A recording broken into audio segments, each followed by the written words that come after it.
So, Kase, you get the win. What was the feeling like this week in practice leading up to this one, knowing it's a rivalry game? Yeah, feeling was awesome. Came off of a great win against Yelm, so energy was definitely up. And, we knew this was their turning point game, so we knew we had something to prove. And, 224th is ours. Yeah, yes, it is. You guys were able to claim it once again. And so you end up getting the first touchdown of the ball game. What did you see out there? Do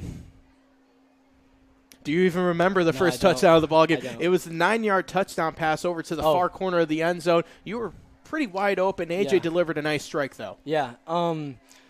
Just looking at coverages pre-snap, I'm sure AJ was too. And that's a play designed for me. So, just made a good move. Great ball. Pretty mid-catch. Yeah, it was a lot more than mid because it put you up on the board. It gets you out there first, and then you come back, you score another touchdown in the second quarter. It's a 20-yard touchdown this time. What'd you see on that one? That one was just a little double move. It was great defense, but, a great ball beats great defense. Yeah. And that was a great ball. And put it in the perfect spot, did AJ, in the far corner of the end zone. And you had some fancy footwork to get those feet down there and get it in the end zone as well. Mm-hmm. And so how often do you guys work on those kinds of plays where those timing routes, you get it into the corner because that's all timing. Yeah. If anything's off by half a second, it doesn't matter. You can't go over there. Yeah, every single day.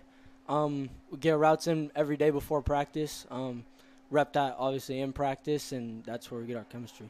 Yeah, and you guys are both underclassmen, and there's a lot of underclassmen that contribute, not just on the offensive side, but on the defensive side. You're one of those two-way players. Your assignment tonight was what on the defensive side?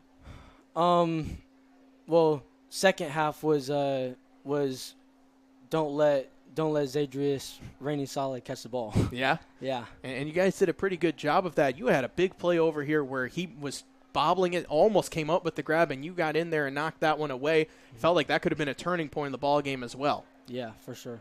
So what do you like playing more, offense or defense? I'd say offense. I like scoring touchdowns. Well, you liked it a lot tonight. You did it twice. It was so nice you did it twice, and you're able to find the end zone. Those two touchdowns really helped get you guys going. But what was the message at halftime? You're down 4 points, and you weren't able to come away with points at the end of the half. Felt like some opportunities there you weren't able to come up with. You came up firing in the second half. What was the speech like? Either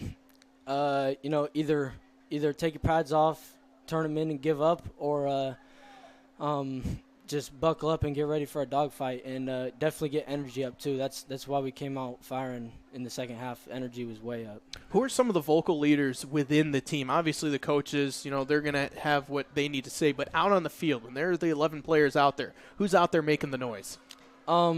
Definitely middle linebacker, number 17, Caleb Braithwaite. Mm-hmm. He's probably our most vocal leader. Mm-hmm. And what does he say to really get you guys inspired? I don't know if I can say. Does he at least try to keep it loose, or is it really rah-rah and try and fire you guys up? It's pretty rah-rah. Yeah? Well, hey, that works too. It ended up working tonight. How has the season been for you guys so far? You're 4-2. You're a perfect 3-0 in SPSL play too. Season's been good.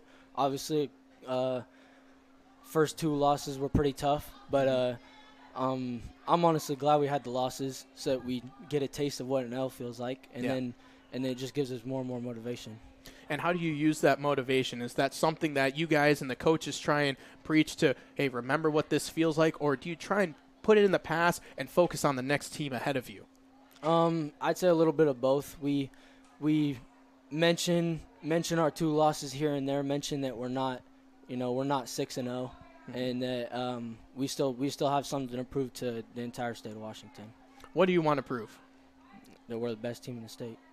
Well, no better way to do that than to get a rivalry win. You're on a 4-game win streak now, and you look ahead on the schedule. You've got Olympia, who's 5-0 and a perfect 3-0 in SPSL play, and then you play a Spanaway Lake team that they're very capable of knocking off anybody, and that's just how this league is. And you're a youngster, and so what's it been like for you now being one of the stars of this GK team?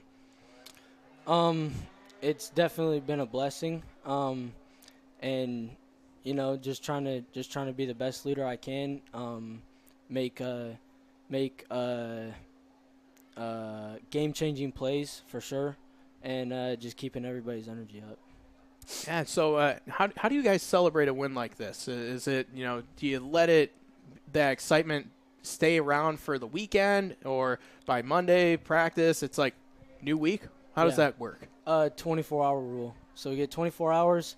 So tomorrow night is tomorrow morning should be when film on Olympia starts, and then practice we drop the win and focus on the next week. Yeah, and you get an extra day too to practice and rest up too. Is that important, especially at this time of the year? Definitely important. Everybody got these little nicks and bruises that need to heal up, so it's definitely very good. Well, any final words before we let you go? No, sir. Thank you. All right. Well, thank you very much for joining us. You're our game MVP. Congratulations on the 2 touchdowns. Great defensive plays as well. And best of luck for you guys throughout the rest of the season. Yes, sir. Thank you. We'll see you down the road. You can take the headset off.